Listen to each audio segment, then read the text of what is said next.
C'est officiel, Benoît Saint-Denis a enfin trouvé son adversaire pour le co-main event de l'UFC Paris et ce sera Mauricio Ruffi. Ça a été annoncé par la BTT, l'équipe de management de Benoît Saint-Denis. Il affrontera donc un Fighting Nerds, lui aussi dans le co-main event de l'UFC Paris. Que ce soit co-main event français, Team Nicolas Haute contre Fighting Nerds, Imavov contre Caio Borraio, Benoît Saint-Denis contre Mauricio Ruffi. Écoutez, vous allez peut-être être surpris, mais je vais poser une question. Qu'est-ce que tu en penses, Ralph? Grosse guerre. Non, en vrai, ça va être très chaud. On va le vivre. En plus, on va le vivre sur place. Ça va être trop bien. Ouais, on a la chance d'être sur Paris. Ouais, mais ça va être fou. Maintenant, je vais être honnête.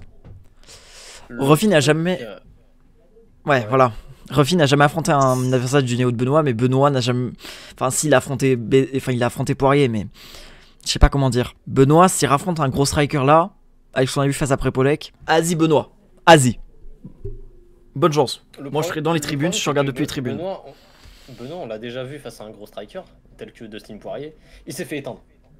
Du moins, il s'est fait éteindre au deuxième round parce qu'il était fatigué. Parce que sinon, son niveau au sol, il était exemplaire. Il a fait un premier round qui était magnifique. Tout le monde le dit de toute façon, c'était exceptionnel. Ouais. Mais c'est juste qu'au second round, il a voulu aller à la guerre. Et il s'est fait mettre KO. Honnêtement, je pense qu'il va faire le même game plan entre guillemets que Poirier, c'est-à-dire le sol. Il va clairement viser le sol et je pense dès le début du combat, il va viser le sol. C'est ce qu'il faut. De toute façon, je pense que Nicolas va faire le meilleur game plan possible. Maintenant, j'ai un peu peur.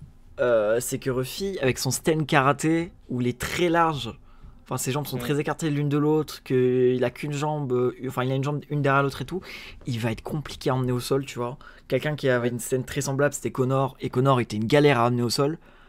Ruffi, je pense que c'est la même, il a 100% de takedown defense à l'UFC. Est-ce que Benoît arrivera à l'emmener au sol avant que Ruffi le connecte? Et je pense que Ruffi s'attend à ce que Benoît le fonce dans les jambes. C'est ça c'est ce dont j'ai peur. Et moi, comme je le dis toujours, t'es brésilien, t'as le passeport JJB, normalement. Bah, Ruffi, il est pas dégueulasse au sol. Il a un bon, il a un bon sol. On va dire c'est un 4-5 sur 10, tu vois, c'est pas non plus un 2 ou un 3. On va dire il a un sol respectable, on va dire un 5 sur 10. Mais c'est pas du tout le niveau de Benoît. Benoît au sol, c'est un 8 ou un 9, tu vois. C'est un bon 8, Benoît au sol. Donc, si ça va au sol, Benoît va largement dominer. Oui, sur 10, bah oui. Mais. Ah, quand même, il a un 8, Benoît, sur 10. Il a un bon sol, mais faut voir avec les grands, on va dire, du sol de la KT, quoi. Bah, Arman, c'est un 9, par exemple, ou un 10. C'est un 9,5, Arman, tu vois. Ouais, c'est un 9,5. Oui, mais un mec comme Ruffi, il va s'il l'emmène au sol, il va totalement dominer au sol. Moi, j'ai juste peur, c'est que Ruffi s'attend à ce que Benoît lui fonce dessus et que Benoît lui fonce dessus bêtement. Moi, j'espère vraiment que Nicolas Haute va... C'est le truc qu'il faut pas faire. Bah, surtout face à Ruffi, moi j'espère vraiment que Nicolas va travailler avec Benoît pour l'emmener au sol, la faire la plus stratégiquement possible, la plus intelligemment possible. Parce que sinon, Ruffi il va l'éteindre. Et moi, je vais être honnête, hein, il va pas falloir beaucoup de coups. Hein. Il est résistant, Benoît. Hein. Mais pour moi, en 10 coups, c'est plié. Ça me fait penser à Charles face à Ilia. En fait, il a beau être résistant, moi je vais revenir sur le combat de Mauricio Ruffi qui m'a impressionné, c'est face à Yontop. Tu le voyais, Yontop, il était beaucoup plus lourd que Ruffi. Beaucoup plus lourd. Tu le voyais très bien. Oui. Yontop, tu le voyais parce qu'en fait, c'était en catchweight. Oui, le combat devait se faire en lightweight, sauf que je crois que les deux ont raté le poids. Je sais plus, il y a eu un truc comme ça. Mais Yontop, tu le voyais, il était beaucoup plus lourd que Ruffi. Et Ruffi lui a mis des parpaings. C'était atroce. Yontop, il s'est fait éteindre dans tout ce qu'il a voulu faire, que ce soit striking, dans le striking et tout, il s'est fait éteindre malheureusement Yontop. Ouais.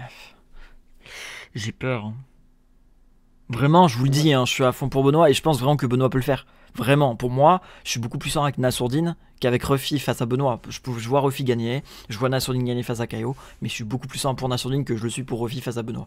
Et parce que pour moi, Benoît peut vraiment battre Ruffi. Il a une vraie clé pour gagner ce combat. Maintenant, j'ai... Faut qu'il refasse le même sol que face à Poirier, premier round en fait. Faut juste qu'il le maintienne au sol. Et le problème, c'est que... En fait, malheureusement, ça va être un peu chiant, mais il faut qu'il soit un combattant stratégique. Pas le combattant qui va à la guerre bêtement, pourtant qui nous fait kiffer. Tout le monde, ça fait kiffer tout le monde de voir du sang et tout, de voir des mecs se taper dessus. Mais face à Ruffy, c'est pas la bonne stratégie. Il faut qu'il mette Benoît.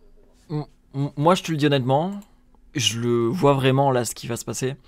Enfin, ce qui va se passer. J'imagine vraiment que ça peut arriver. Je vois Ruffy nous mettre un coup venu d'ailleurs. Vraiment, genre j'imagine Benoît foncer sur Ruffy et Ruffy nous mettre un coup, genre comme un coup de talon retourné comme il a fait face à Green, un coup de coude chelou, un coup de genou venu de je sais pas où. Je vois vraiment mettre un coup qui va éteindre Benoît sur le moment, mais vraiment littéralement. Je reviens sur le combat face à Yontop. Troisième round, je crois qu'il fait genre qu'il prend un coup de Yontop. Yontop lui fonce dessus, sauf que Ruffy lui met un uppercut dévastateur qui le fait tomber. Ou je sais même pas s'il tombe Yontop, mais il lui met un uppercut très très sale. Après, il a résisté le Yontop parce qu'il a perdu la décision. Ouais, Yontop, mais il est très très très résistant. Mais tu voyais que Ruffy tape très très fort quand même. C'était en catchweight de 75 kg. Ah, tu vois, alors qu'il est en lightweight. On était J'ai presque peur. chez les Vraiment, j'ai peur parce que l'image que Ruffy éteigne Benoît en un coup, mais vraiment Benoît est inconscient, je l'imagine, mais enfin, genre vraiment un coup. En fait, le truc, c'est que j'ai vraiment peur que Ruffy ait son coin, parce qu'on sait très bien que les Vikingers, c'est l'une des teams les plus intelligentes du MMA. Ils travaillent vraiment sur l'aspect psychologique du MMA. Je me dis vraiment qu'ils peuvent travailler sur un coup que Ruffy a peut-être jamais travaillé, a peut-être jamais fait. Et que Nicolas Haute et son équipe ne peuvent pas imaginer. Vraiment. Mais de l'autre côté, attention. Attention à Ruffy de pas envoyer des coups n'importe comment. Genre à mettre des sidekicks et à se faire attraper la jambe. Parce que ça aussi, tu vois, si Benoît il a vraiment bien travaillé son clinch, il a bien travaillé le sol et tout, s'il attrape, ne serait-ce que Ruffy envoie un middle au corps ou un sidekick au corps, si Benoît l'attrape, c'est fini pour Ruffy. Ça l'emmène au sol, il bouge plus. En fait, il faut juste que Benoît arrive à l'emmener au sol. Donc, à faire très attention. Si Benoît arrive à l'emmener au sol, il gagne. Mais il faut qu'il arrive à l'emmener au sol. Franchement, clairement. Ça peut aller des deux côtés. Là, c'est du 50-50. C'est soit Ruffy éteint Benoît, soit Benoît joue bien le game plan et l'emmène au sol, ou même il peut l'éteindre. Pour moi, honnêtement, Ruffy s'est déjà fait mettre KO. Mais pour moi, là, si Benoît n'écoute pas Nicolas Haute à la perfection, c'est fini pour Benoît. Par contre, s'il arrive à l'écouter à la perfection sur 15 minutes, c'est possible, c'est bon, il gagne. Mais il faut qu'il arrive à l'écouter à la perfection sur 15 minutes. Parce qu'il faut pas une seconde d'inattention, c'est ça le problème. Enfin, quand je dis l'écouter, vous m'avez compris, il va pas l'écouter en même temps de combattre Ruffy, ça marche pas comme ça, mais s'il n'arrive pas à exécuter le game plan comme il faut, ne serait-ce qu'une minute en mode je peux aller à la guerre, non, ne va pas à la guerre face à Ruffy, ne va pas à la guerre face à Poirier. Ouais, s'il s'emballe. Après, tu vois, sa performance face à Poirier, il savait déjà qu'avec Daniel Warren ça allait se terminer avant le combat. Daniel Warren avait même demandé Benoît de le payer genre une prime pour que Warren soit dans son coin face à Poirier.